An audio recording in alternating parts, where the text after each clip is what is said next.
Hello, everyone.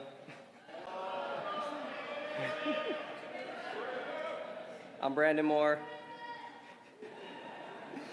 I was born and raised in Minneapolis. Many of you know me as the training lead here at Cummins, and today I am proud to represent over 1,000 people that work at this facility.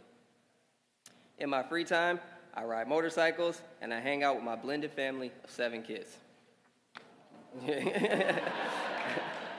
I started at Cummins because one of my friends suggested that I apply. First, I worked as a temporary assembly line worker for 2 months before being hired on full-time. I moved up the ranks, and now I'm the training lead of the plant.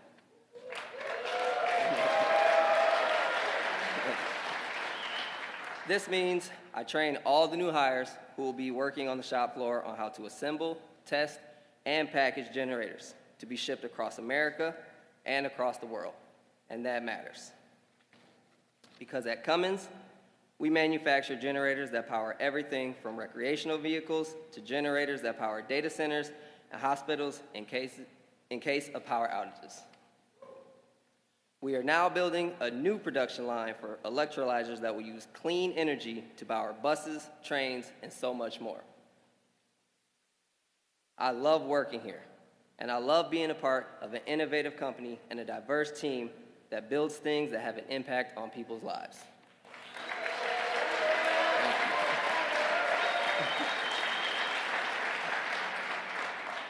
I am proud of the job I get to do every day, a job that allows me to provide for my family and save for my future. And I am proud to introduce someone who has always fought for the good-paying jobs and has always fought for the hard-working families. Please join me in welcoming the President of the United States, Joe Biden.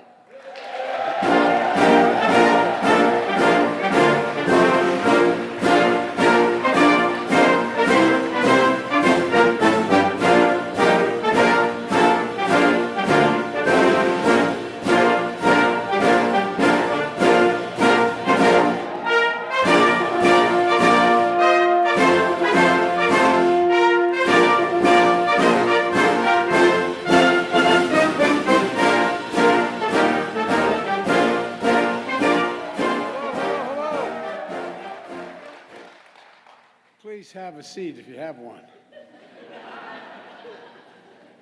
As the governor's heard me say before, when I first became president, I was at a major event, and I said, everybody have a seat. And the press wrote, he's just so dumb, he didn't even know there were no seats.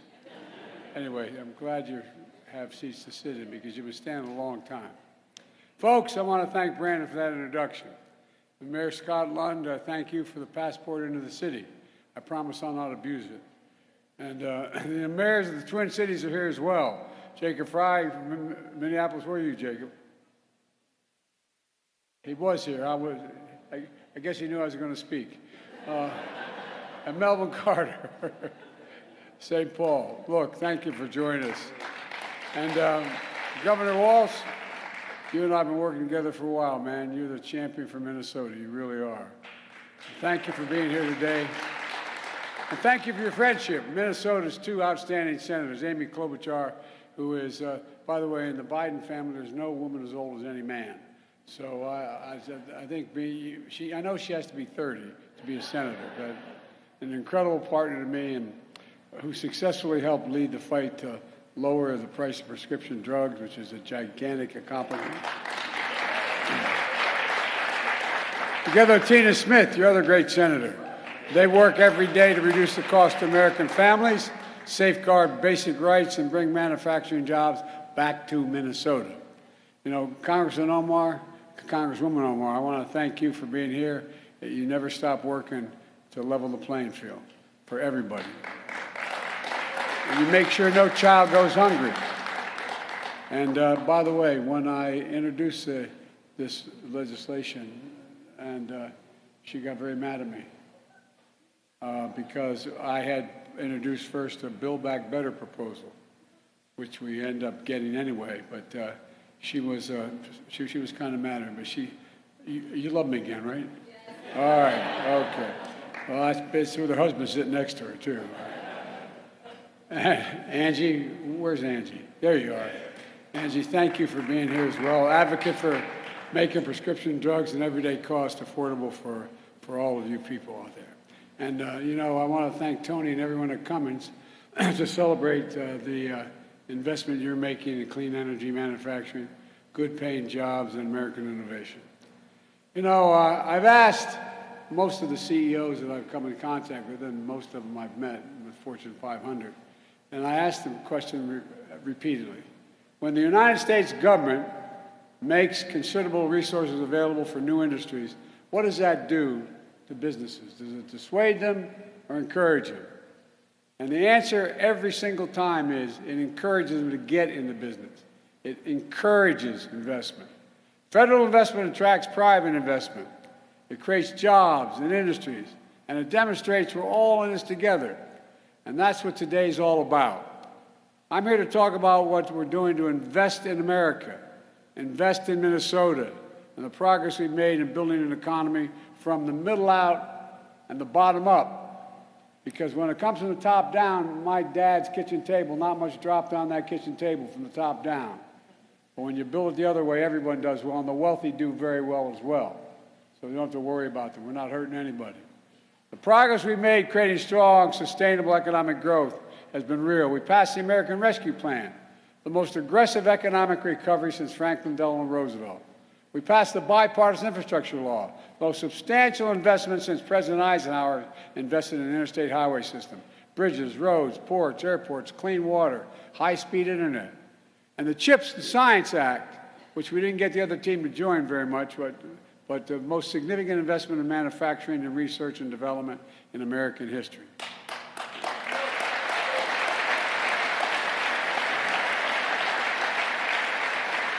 And the Inflation Reduction Act, the most transformative investment in climate ever. And by the way, not just ever here, ever anywhere in the entire world. The entire world. Put all together, the plan is to invest in America in a literal sense, not overseas, in America. Invest in ourselves, and it's working. Here's what it looks like across the country. A record 12,400,000 brand new jobs, including 800,000 manufacturing jobs just since we came to office. That's more jobs in 2 years. That's more jobs in 2 years than any president's created in 4 years. And it's because of this group sitting right in front of you just heard from. It means we're recovering every single lost job in the pandemic and created 3 million more. Instead of exporting jobs to get cheaper labor costs, that's what we did for decades. We used to lead the world, by the way, in investments. But what we started to do, we started exporting jobs and importing product, generating deficits. Now we're creating American jobs and exporting American products and growing our economy. Since I took office, we've attracted commitments from more than $435 billion in private investment in less than 2 years. And American manufacturing, American energy, look, and we've announced over 23,000 infrastructure, construction jobs, projects, in over 4,500 cities and towns all across America. Groundbreakings for new roads and bridges and airports, projects to deliver clean water, high-speed internet to homes and schools. And we're going to clean your Great Lakes while we're at it, by the way. Plus, my economic plan is building more clean energy future made in America. Not in America, made in America. For example, we're building a network of 500,000 electric vehicle stations by the IBEW all across America. Right here in Minnesota, when you're driving across I-94 or taking I-35 through the Twin Cities, charging stations will be easy to find, as easy as it is to find a gas station today. Folks, we're providing incentives for companies like Cummins to manufacture clean energy technology right here in Minnesota. For over a century, Cummins has built diesel engines and heavy-duty trucks and power generators. For over half of all medium and heavy-duty trucks on the road today have Cummins engines. Well, today you made generators for the Department of defense for decades as I walked through and saw them. World War II, 50% of all the diesel and gas generators used by the Allies in the war came from Cummins. When Cummins first manufactured hydrogen electrolyzers, they had to make them overseas. These are the machines that make clean hydrogen, a renewable energy used to power our economy, from clean cars to trucks to steel to cement manufacturing. But now, thanks to the Inflation Reduction Act, with the tax credits for renewable energy, Cummins is going to manufacture these electrolyzers here in America for the first time.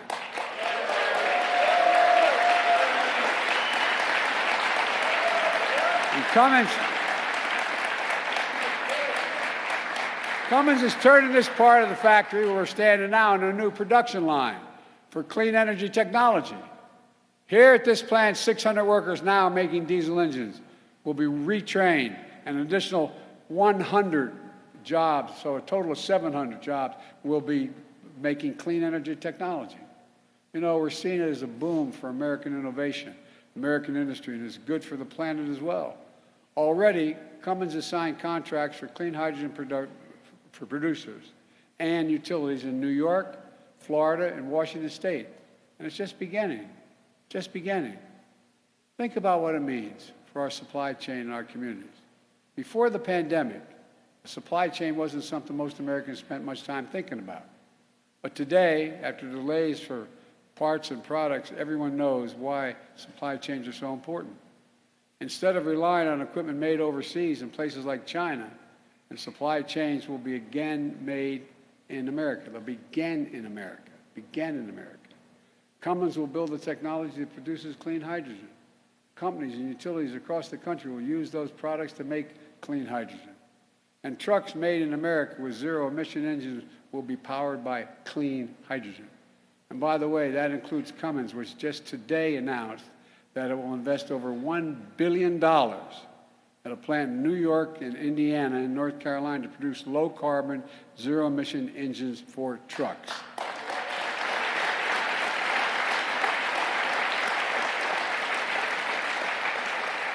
And the point here is it's all made in America rather than overseas.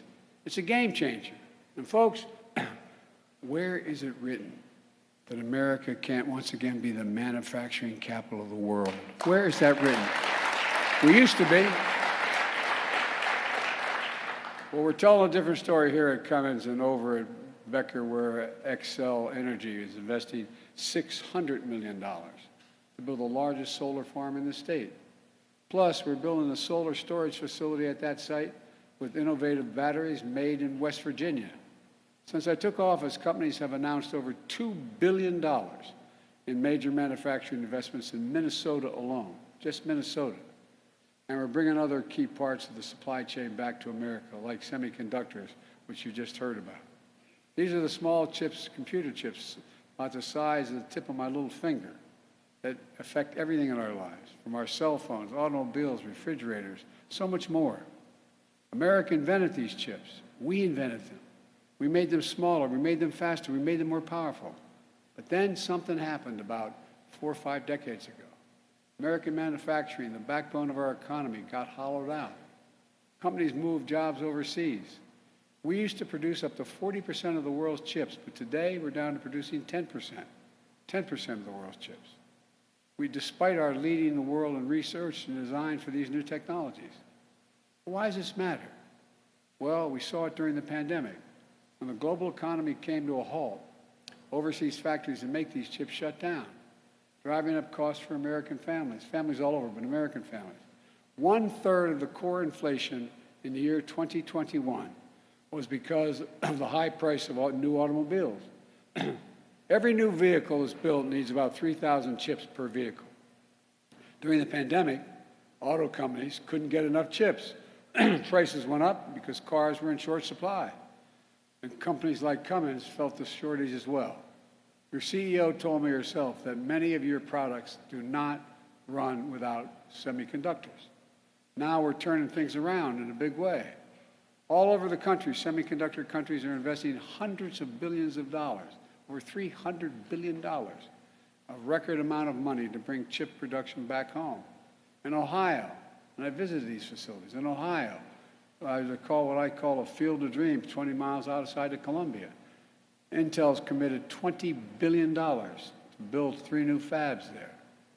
New York, IBM has committed $20 billion to build chips in Poughkeepsie, New York. And Micron has committed $20 billion to build in Syracuse and is committed, if that goes, to do another $100 billion. In Arizona, TSMC has committed $40 billion. Altogether, these investments are going to create tens of thousands of good-paying jobs. Jobs in both construction and in the operating fabs, the factories. They're about the size of 4 football fields. Jobs that can pay an average of $130,000, this is the average now, $130,000 a year working those fabs. You know the good news is? You don't need a college degree. You don't need a college degree. It matters. Here in Minnesota, Governor Walz and members of his legislature are working to invest $500 million in matching funds for semiconductors and biomanufacturing to go along with our federal investment. Plus, your governor signed a historic law to deliver 100% carbon pollution-free electricity across the state, as one of the senators mentioned, across Minnesota by 2040. By 2040.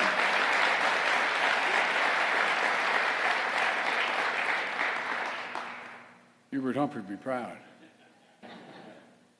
But working to ensure our clean energy manufacturing future is also one that supports America's working families with good, and I don't make anybody mad, but I make no apology, good union jobs that pay a prevailing wage. Listen, I know many here in Minnesota are watching at home, are like the folks I grew up in Scranton, Pennsylvania, and Claymont, Delaware. You feel left out, left behind in an economy that's rapidly changing. I get it. I get it. But hear me well. We're going to leave no one behind. We're going to make sure all American workers with college degrees, without college degrees, are prepared to compete with anyone in the world in the next remainder of this century. We're working with companies, community colleges, technical schools, union-led registered apprenticeships, training programs to make sure this happens. And in Minnesota, an agricultural powerhouse that has helped feed and fuel the country and the world, I'm working closely with Minnesota members of the House and Senate committees to make sure we get a farm bill passed. And by the way, as the Secretary of Agriculture told me a long time ago, the first completely clean energy technology is going to come from farming, because what you're doing, and I won't get into all that now, but it's important. It's a big deal. And it's not just clean energy manufacturing. We're investing $2.7 billion in over 180 infrastructure projects just in Minnesota. I-90, we're repairing 10 bridges, improving ramps and traffic signals to reduce traffic and make driving safer. Replacing the main roof over Terminal 1 at the Minneapolis-St. Paul International Airport, so it's cooler in the summer and you can heat it in the winter. In Duluth and across the Great Lakes region, we've committed $1 billion to clean up reservoirs and waterways.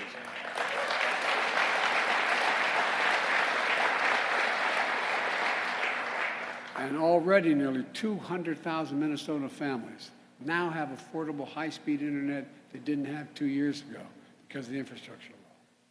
And these investments mean, by the way, you moms and dads who didn't have that internet available to you, next time your kid has to do homework online, you don't have to pull up in front of a McDonald's and work off their power. I'm not joking. All these investments mean that now if you grow up in Minnesota, or you go to a school in Minnesota, you can stay in Minnesota. The Midwest is coming back screaming. Good jobs. You can raise a family on. You don't have to hear your son or daughter say, Mom, I love it here, but there's no work for me. I got to leave. None of this is happening by accident. It's not just happening in Minnesota. It's all part of my agenda to invest in America, American jobs, American innovation, pride in our country. The word my dad most often used is every worker deserves to be treated with dignity. And their families looking for that as well. Folks, and by the way, we can afford everything I just explained and reduce the deficit by asking, by the way, we have about 1,000 billionaires now in America. You know the average tax rate they pay in taxes? 3%, THREE. You know what paid for all this? You've heard me talk a lot about the fact that there were 55 Fortune 500 companies that made $40 billion, didn't pay a single penny in taxes. We did an awful thing. They're paying 15% now. But it paid for everything. Well, anybody who thinks the tax system is fair, raise your hand. All right. We found one millionaire right over there. She's not married. Propose to her quickly. Look, guys, the wealthiest Americans, the biggest corporations, and I come from the corporate capital of the world. Delaware has more corporations incorporated in the state than every other state in the United States of America combined. And I'm a Democrat, and I won 7 times for the Senate in that state. It's just paying your fair share and cutting the subsidies for specialists. Why are we subsidizing oil companies? Why are we anyway, under my plan, nobody earning, this was a commitment I made when I started, and I've kept it, and I'll keep it as long as I'm here. No one making less than $400,000 a year is going to pay one single penny extra in federal taxes, not one. And for example, because the law that I worked on for decades and got signed into law last year, with the help of your congressional delegation, took on Big Pharma. Now look, we pay the highest prescription drug prices of any nation in the world. You're shaking your head no, Jack, but I'm telling you it's true. Any nation in the world. Well, guess what? Down over at the Veterans Department, they can negotiate the prices they're going to pay for the drugs that they're going to supply for our military in need, because it's a big market. Well, guess what? We've been trying for years and years to make sure that Medicare could negotiate with the drug companies. Well, Medicare finally has the power to negotiate lower drug prices. And with lower drug prices, you know what it's going to do? It's going to save the taxpayers $160 billion a year. Save them. You know why? How many of you know anyone who needs insulin because they have type 1? Well, you were paying, but it'd be $400 to $600 a year, a month for it, depending on where you're from. Now, because of these folks in front of me here, you don't have to pay more than $35.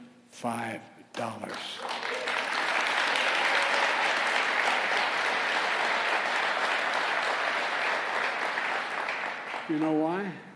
That's fair for a simple reason. You know how much it costs to make it? The insulin? $10. $10.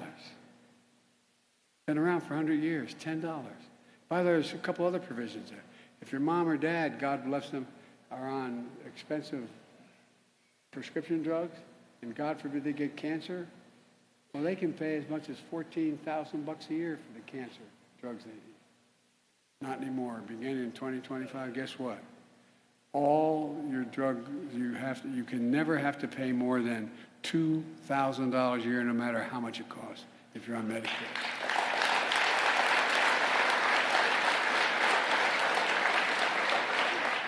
Because Big Pharma can no longer rip us off by charging exorbitant prices for prescription drugs. In my first 2 years in office, we brought down the deficit. All this, now you hear some of my friends saying Biden's really causing great deficits. I cut the deficit over 2 years by $1.7 trillion, more than any president has in the history of the United States of America. And by the way, the last guy who had this job, he increased it by $2 trillion, the deficit. Look, my budget the budget I've introduced now reduces the deficit by nearly $3 trillion over the next 10 years. But folks, unfortunately, this is not your father's Republican Party. I have gotten, no reason why you should know anything about me, but I've gotten on well with my Republican colleagues over the years, for real. Good relationships. But this ain't your father's Republican Party. This is what I call the mega Republicans. The MAGA Republicans in Congress threaten to undo all this progress. They're putting our economy in jeopardy by threatening to refuse to pay America's bills that took 200 years to accumulate now, by the way. Not this year's, last year's, 200 years. They said they're not going to pay the bill, which would, for the first time, America would default on its debt, which would throw us not only in recession, but would be a disaster for the economy internationally. They want to cut taxes, cut more taxes for the very large corporations. They want the power we just gave to Medicare to negotiate lower drug prices. They call it a huge giveaway, and they want to eliminate it. They want to. I mean, you just turn on the television, you hear them talk. Well, turn on some channels like Fox, you'll hear them talk. Big Pharma increased the deficit, the cost of the taxpayers by another $2 billion. Look, based on what we know so far, their plans would explode the deficit, increasing it by more than $3 trillion in the next 10 years. And they also want to cut the investments in clean energy manufacturing and encourage companies to expand and create jobs here. Look, you know, as I said, this clean energy proposal we have, it's $368 billion. Seems like our Republican friends want to cede clean energy future to China, make us dependent on overseas supply chains, export jobs overseas, and weaken our energy security. The MAGA Republicans in Congress also want to cut the CHIPS and Science Act, stripping our investments for the next generation of science and technology, from biomanufacturing to quantum computing. Take away, get rid of it. That would mean ceding the future of innovation and technology to China. Well, I've got news for my MAGA Republican friends. Not on my watch. Not on my watch.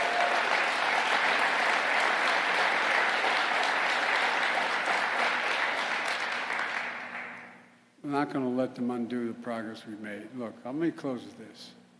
I've been determined to make things in this country again, to build manufacturing capacity in America, to make sure we're never again in a position where as we were during the pandemic, when we're relying on other countries to make things we need badly at home. Some folks didn't believe we could do that, but we made it. We made no bones about it. I've said for a long time, if we invest in America, we can change the country's future. We have the best scientists in the world. We have the best research universities in the world.